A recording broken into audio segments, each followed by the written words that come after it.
तो गाइस, अगर आप लोग भूतों पे यकीन नहीं करते हो तो इस वीडियो को देखने के बाद मेरा ये दावा है कि आप लोग भी भूतों पे यकीन करने लगोगे, क्योंकि आज मैं आप लोगों को अपने दोस्त की एक सच्ची घटना सुनाने वाला हूँ, जिसे सुनने के बाद आप लोगों के रोंगटे खड़े हो जाएंगे। तो मेरे दोस्त का ओरिजिनल नाम तो मैं आपको नहीं बताऊंगा, लेकिन इस वीडियो के लिए हम उसका नाम रखते हैं चिंटू।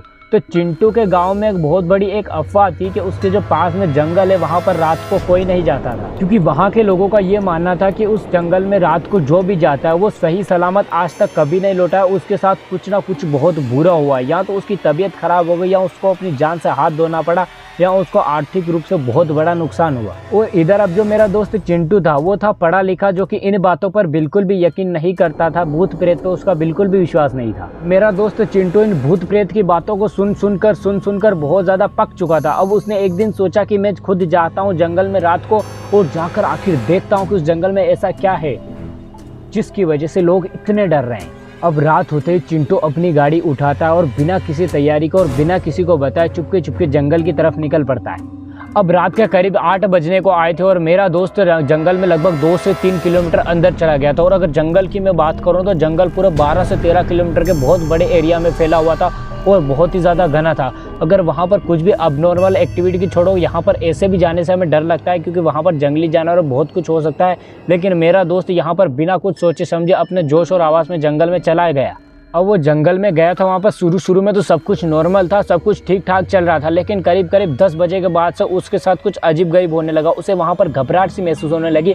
ऐसा लगने लगा कि उसके आगे पीछे कोई तो है जो कि घूम रहा है। लेकिन इस बात को वो अपना भ्रम मानकर इग्नोर करने लगता है। और अब जैसे जैसे समय गुजर रहा था, जैसे जैसे टाइम आगे बढ़ रहा था, उसके साथ ये घबराहट ज़्यादा से ज़्यादा बढ़ती जा रही थी। उसे ऐसा लग रहा था कि उसके आसपास कोई ना कोई है। उसे अपने आसपास एक बहुत ही भयानक नेगेटिव एनर्जी महसूस हो रही है। अब मेरे दोस्त को लगने लगा था कि हालात बद से बदतर होने लगे और बहुत बुरा उसे नेगेटिव फील होने लगा था। इसलिए अब उसने सोचा कि यहाँ से निकलना ही सबसे बेस्ट रहेगा। अब चिंटू वहाँ से अपनी गाड़ी उठाता है और वहाँ से तुरंत निकल लेता है। कुछ ही देर में वो जंगल से बाहर आ जाता है और एकदम फ्री हो जाता है। वो सोचता है कि बस अब तो निकल गया, अब कोई टेंशन नहीं। लेकिन उसे क्या पता था कि टेंशन तो उसे अब मिलने वाली, असली कहानी तो अब शुरू हुई। मेरा दोस्त धीरे धीरे अपने गाँव की तरफ निकल पड़ता है। जैसे वो कुछ आगे जाता है उसे ऐसा महसूस होता है कि उसकी गाड़ी के पीछे किसी ने बहुत ही भारी वजन रख दिया और जिसकी वजह से उसकी गाड़ी बहुत ज़्यादा भारी चल रही। लेकिन अब वो जैसे अपने पीछे मुड़ के देखता है, पीछे कुछ भी नहीं होता। अब वो फिर से आगे देखने लगता है और अपनी गाड़ी की स्पीड बढ़ाता है। लेकिन उसकी गाड़ी की पता नहीं क्यों स्पीड फुल करने के बावजूद भी उसकी गाड़ी बहुत ही ज़्यादा स्लो चल रही थी।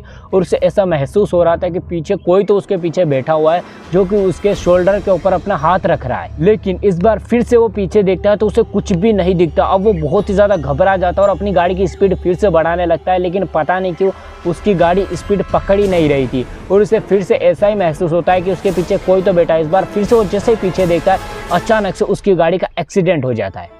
मतलब उसकी गाड़ी खाई में गिर जाती है और वहीं पर वो तुरंत बेहोश हो जाता है। अब जैसे उसकी आंख खोलती है वो देखता है कि वो हॉस्पिटल में है।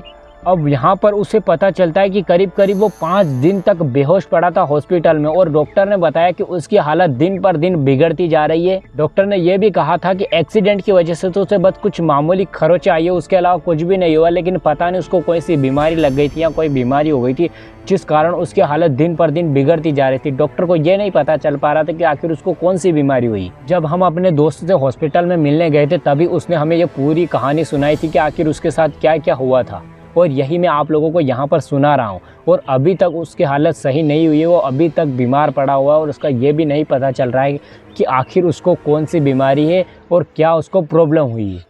तो ये थी अब मेरे दोस्त की आप बीती कहानी, जो कि मैंने आप लोगों को बताई। अब आप लोग इस वीडियो को लाइक करो ना करो उससे मुझे कोई फ़र्क नहीं पड़ता है, लेकिन प्लीज़ आप लोगों से रिक्वेस्ट है कि मेरे दोस्त के लिए एक बार प्रार्थना ज़रूर करना कि वो जल्द से जल्द ठीक हो जाए और पहले की तरह खेलने और कूदने उछलने मुछलने सब कुछ करने लग जाए भाई। बाय।